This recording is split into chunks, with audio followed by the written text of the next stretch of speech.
Al Capone. Al Capone was the Chicago crime boss who turned prohibition into his personal money printing machine and became America's first celebrity gangster. Listen, forget everything you think you know about organized crime, because Al Capone didn't just break the rules, he rewrote them in blood and champagne. This wasn't some shadowy figure operating from the darkness.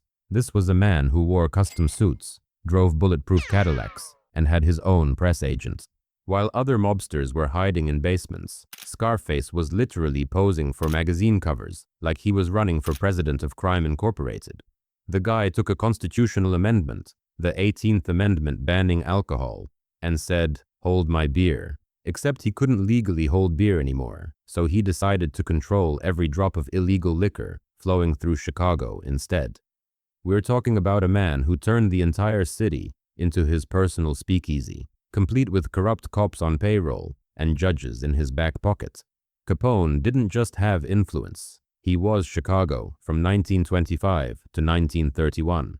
But here's where it gets absolutely bonkers. This psychopath was simultaneously the most violent and most charitable criminal in American history. One minute, he's ordering the Valentine's Day massacre, 7 guys lined up against a wall and machine-gunned like they're in a firing squad. And the next minute, he's opening soup kitchens during the Great Depression. The same hands that signed death warrants were ladling soup for hungry families. It's like if Tony Montana decided to become Mother Teresa between cocaine shipments. The FBI couldn't touch him for murder, extortion, or bootlegging, but they got him on tax evasion. This is a man who controlled half of Chicago's government, had a private army, and could make people disappear with a phone call. But he forgot to file his 1040 forms properly. It's like watching Thanos get defeated by a parking ticket. 11 years in federal prison, and when he got out, his brain was Swiss cheese from syphilis. The king of Chicago died babbling about invisible enemies while fishing in his pool. Lucky Luciano. Lucky Luciano was the Sicilian immigrant who essentially invented modern organized crime by creating the commission system that still governs the American Mafia today. You want to talk about a criminal mastermind?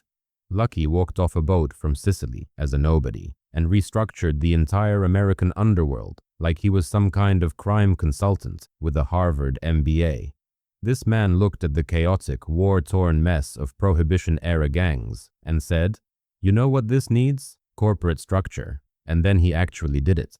Before Lucky, organized crime was just organized chaos. Irish gangs fighting Italian gangs, fighting Jewish gangs, in an endless cycle of bullets and blood. Luciano comes along and creates the commission, basically the United Nations of murder, where the 5 families could settle disputes without turning Manhattan into Fallujah. He divided New York like he was partitioning Europe after World War II, except instead of countries, he was carving up prostitution, gambling, and drug territories. The nickname Lucky came from surviving a ride where rival gangsters beat him senseless, cut his throat, and left him for dead on Staten Island. Most people would take that as a sign to maybe consider a career change, accounting perhaps, or literally anything involving less throat cutting. But Luciano? He comes back from near death looking like Frankenstein's monster and uses his scars as a psychological weapon. The droopy eye and facial scars became his trademark, like a business card that said, "I've already died once, so what exactly are you going to threaten me with?" But here's the truly insane part. During World War II, the US government, the same government that had him serving time in prison, literally asked for his help to secure the docks against Nazi sabotage. They made a deal with the devil himself because they needed his network of longshoremen and dock workers to watch for German spies.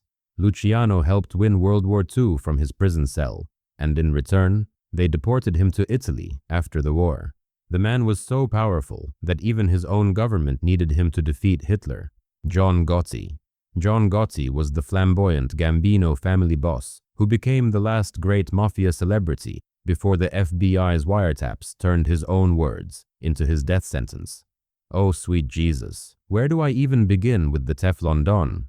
This man treated being a mob boss like it was a reality TV show 30 years before reality TV existed, while every other wise guy was following the old Sicilian code of staying invisible. John Gotti was out here strutting through Little Italy in $2,000 suits like he was auditioning for the cover of GQ magazine. The guy beat 3 federal trials in the 1980s, 3, and after each acquittal, he'd throw block parties in Queens like he just won the Super Bowl. Imagine being so untouchable that you're literally celebrating your immunity from justice with street festivals, complete with Italian sausages and confetti. The media ate it up, calling him the Dapper Don, because apparently looking good while ordering executions was somehow newsworthy entertainment. But here's what makes Gotti's story feel like Greek tragedy written by a sociopath. His own mouth destroyed everything he built. This man, who survived assassination attempts and federal prosecutions, got taken down by his own ego and a bug planted in his social club. The FBI recorded him talking about murders the way normal people discuss grocery lists. "Yeah, we whacked Castellano outside Sparks Steakhouse. What are we having for dinner?" The Castellano hit. That was pure theatrical madness. Picture this: December 16th, 1985, rush hour in Manhattan, and Gotti orchestrates the assassination of his own boss, right in front of one of the city's most expensive restaurants. Paul Castellano, the sitting head of the Gambino family, gets gunned down on East 46th Street while Christmas shoppers are walking by. It wasn't just murder, it was performance art with body counts. And then this absolute madman has the audacity to drive by the crime scene in his Lincoln while the cops are still putting up yellow tape, just to make sure his handiwork was properly executed. The man couldn't resist taking a victory lap around his own crime scene, like he was checking his Yelp reviews for mass murder. Pablo Escobar. Pablo Escobar was the Colombian drug lord who became so wealthy from cocaine trafficking that he offered to pay off his entire country's national debt just to avoid extradition. Stop whatever you're doing and try to wrap your brain around this number. At the height of his power, Pablo Escobar was spending $2,500 per month on rubber bands just to hold his cash together. Not on cars, not on houses, not on weapons, on rubber bands.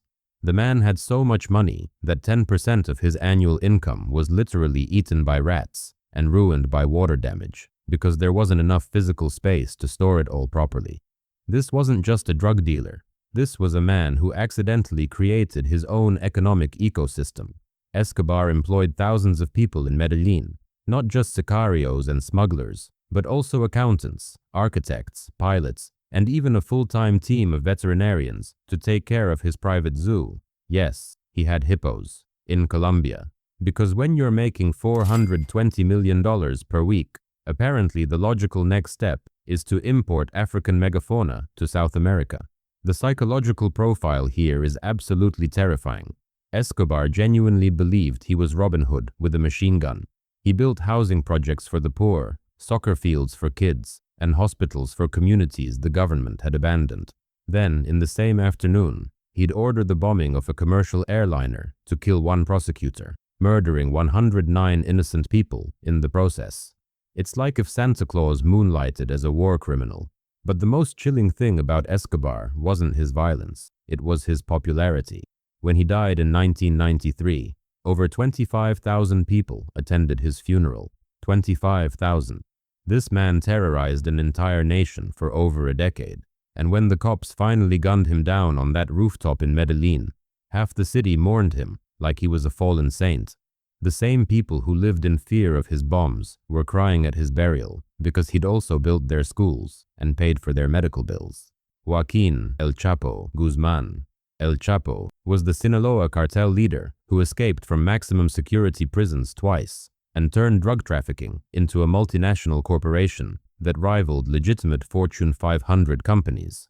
What I'm about to tell you is going to make you question everything you thought you knew about the limits of human audacity. El Chapo didn't just escape from prison.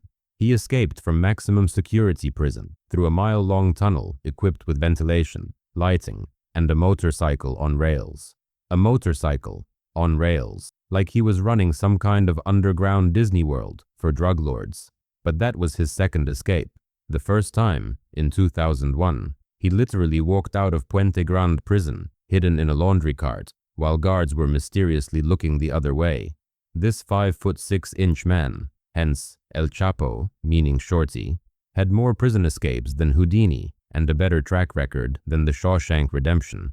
The Mexican government spent millions on security, and this guy turned their fortresses into revolving doors.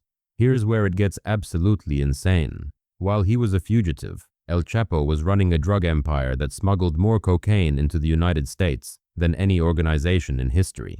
We're talking about a business operation that generated over $14 billion annually, more revenue than McDonald's, Starbucks, and Nike combined. This man had submarines, planes, trains, tunnels, and a distribution network that would make Amazon jealous. The psychological warfare was next level.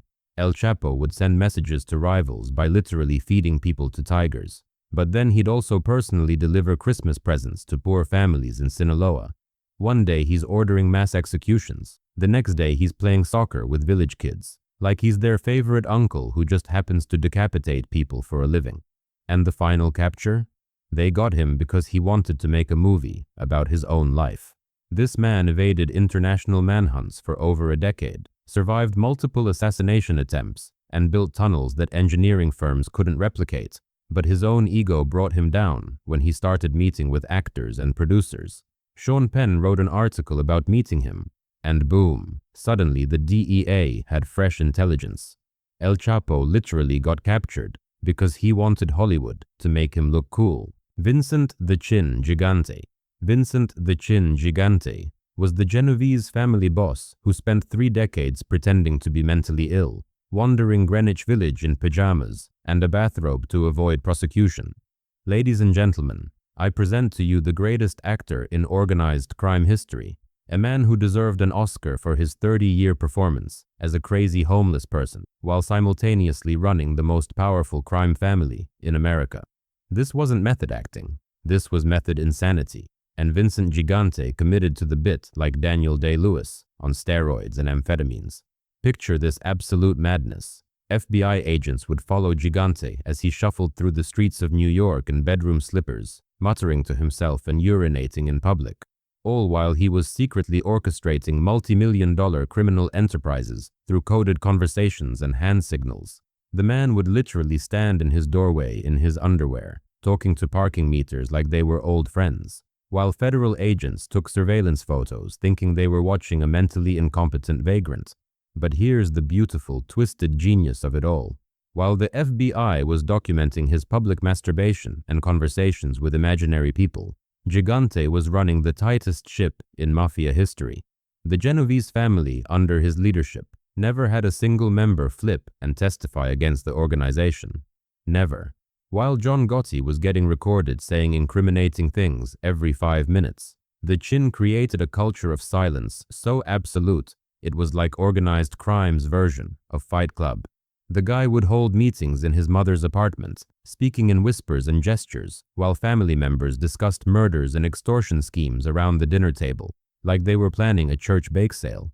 And if anyone got too loud or specific, Gigante would suddenly start drooling on himself and asking for his medication until the dangerous conversation ended. 20 years of psychological evaluations, hundreds of hours of surveillance footage, and multiple federal investigations, and the government couldn't definitively prove he was faking until 1997. The man maintained his character for 3 decades while running a criminal empire worth hundreds of millions of dollars. When they finally got him, he was 69 years old and had successfully convinced half the psychiatric community that he genuinely suffered from dementia and schizophrenia.